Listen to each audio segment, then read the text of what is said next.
तो लाल किताब में इसका भी सोल्यूशन है कि कई लोग जैसे कहते हैं कि हम पे काला जादू करवा दिया किसी ने, हर चीज़ या कई होता है ना जैसे टोने टोटके करा देते, तो आपको क्या लगता है कि क्या कोई काला जादू करा के किसी दोनों के? चीज़ों में से एक चीज़ बोलो, टोने टोटके या काला जादू। एक नहीं होते, दोनों अलग अलग होते हैं। मैं आपको इसके ऊपर भी थोड़ा सा लॉजिकली बताऊंगा, जी। क्योंकि लाल किताब को पहले ही क्या बोला गया है, टोने टोटके की दुकान। हाँ।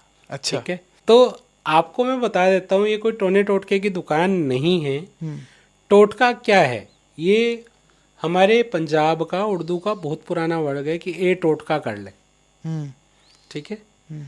तो उसको टोटका बोल दिया गया, तो टोटना टोटका वैसे उसको बोला जाता है। ठीक है। एक्चुअल में वो हिंदी वर्ड उसका उपाय है। अच्छा, टोटका और उपाय सेम ही है मतलब, यस। उसका ठीक क्या है, सोल्यूशन अब है? काला जादू किसी पे हुआ है, पहले तो ये पता लगाना बड़ा जरूरी है कि काला जो जादू हुआ है कि नहीं हुआ। ये कैसे पता करवाएं? ठीक है, आप क्या करेंगे, एक दिया ले लें, दिए में तेल डाल के अपना दीपक जला लें, थोड़ी सी हाथ में पीली सरसों रख लें, पीली सरसों लें और थोड़े से लौंग रख लें, थोड़ी सी पीली सरसों डालते जाएं, घुमाते जाएं, पूरे घर में घुमा लें। वो पीली सरसों तड़कना शुरू हो जाएगी, अगर नेगेटिविटी हुई तो हम्म। तड़क के बाहर भी निकलेंगे, दिए से बाहर निकलना शुरू हो जाएंगे। हम्म। तो इससे तो आपको पता लग जाएगी नेगेटिविटी। एक तरीका, ये नहीं कर पा रहे हो, दूसरा, कांच का ग्लास लो, कांच के ग्लास में नींबू डाल दो, कांच के ग्लास में नींबू डाल दें? साबुत नींबू। ठीक है। अगर तो वो बैठना शुरू हो जाए, हम्म। समझ लो नेगेटिविटी है। हम्म। अगर वो तैर रहा है, नो प्रॉब्लम। तो क्या काला जादू से ऐसा भी होता है किसी की लाइफ बर्बाद हो सकती है? देखो, बिल्कुल हो सकता है, कोई बड़ी बात नहीं है। कहते हैं ना, अच्छा है तो बुरा भी है, बुरा है तो अच्छा भी है, 100%।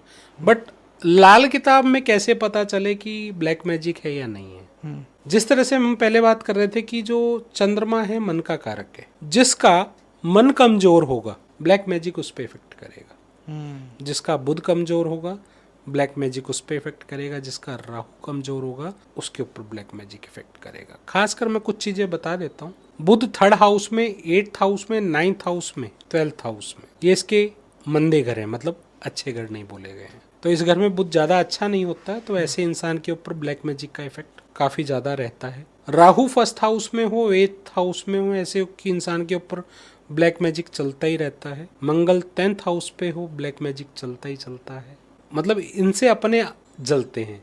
शनि 3rd हाउस में हो, ऐसे इंसान की चाची या ताई जादू टोने करती है। अच्छा।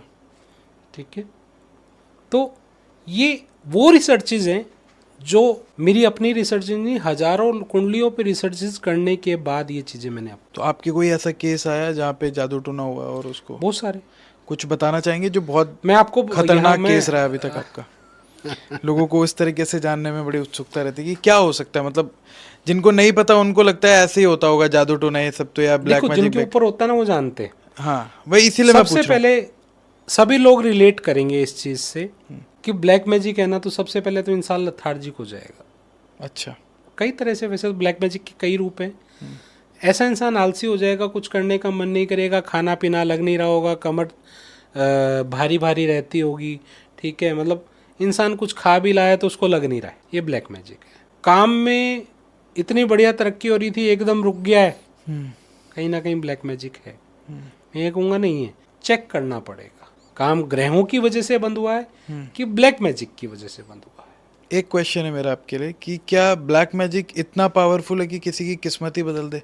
जैसे अगर किसी की किस्मत में सक्सेस लिखी है तो वो होके रहेगी, वो होके रहेगी। वो होके रहेगी। ब्लैक मैजिक क्या है, ब्लैक मैजिक और इन सब चीजें ये थोड़े टाइम के लिए, अच्छा, थोड़े टाइम। इनकी म्याद होती है कि कोई भी चीज चल रही है, या तो वो उस इंसान के ऊपर बार बार कर रहा है, भाई उतनी देर का असर खत्म हुआ, फिर उसने दोबारा कर दिया, उतनी देर का असर खत्म हुआ।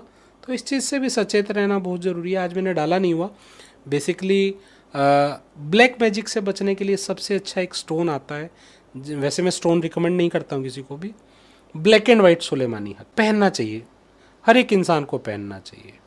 ठीक है। ज़्यादातर ये मोमडन यूज़ करते हैं। ब्लैक एंड वाइट है, जिसको गाय के जूठे पानी से धोकर के शनिवार के दिन पहले। बात रही पैसे की, तो 21 बुधवार एक सुलेमानी हकीक किसी पीपल के पेड़ के नीचे आके दबाना शुरू। पैसा बरसेगा, रास्ते खुलेंगे, पर सब चीज़ों के साथ मैं एक चीज़ ज़रूर कहना चाहूँगा कि मेहनत ज़रूरी है। अपने बुद्ध को शांत रखना ज़रूरी है। बुद्ध को शांत रखना क्यों ज़रूरी है? कहते हैं बुद्धि अगर आपकी कूल तरीके से काम कर रही है ना, तो आपके पास सोचने की क्षमता है। जब सोचने की क्षमता है ना, तो आप बहुत बड़ा कांड कर सकते हो, बहुत बड़ा काम कर सकते हो। बट सोचने की क्षमता ही नहीं है तो कुछ भी पॉसिबल नहीं है फिर तो। सही बात। ठीक है। तो यहाँ पर बुध और राहु दोनों का काम आता है। ठीक। राहु आपकी सोच है और बुध आपका दिमाग है। सोच अच्छी, दिमाग उच्च, जिंदगी में किसी चीज की कमी नहीं आने देती। वही तो देखो ना, कभी सोचा था क्या कि आप उड़ के जाओगे कहीं? सही बात। बना ना, सब कुछ हुआ। तो हर एक चीज साइंस से कनेक्टेड है।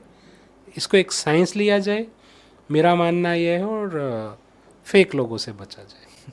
सही बात है। सोच अच्छी होनी बहुत ज़रूरी है किसी भी फील्ड में सक्सेस के लिए।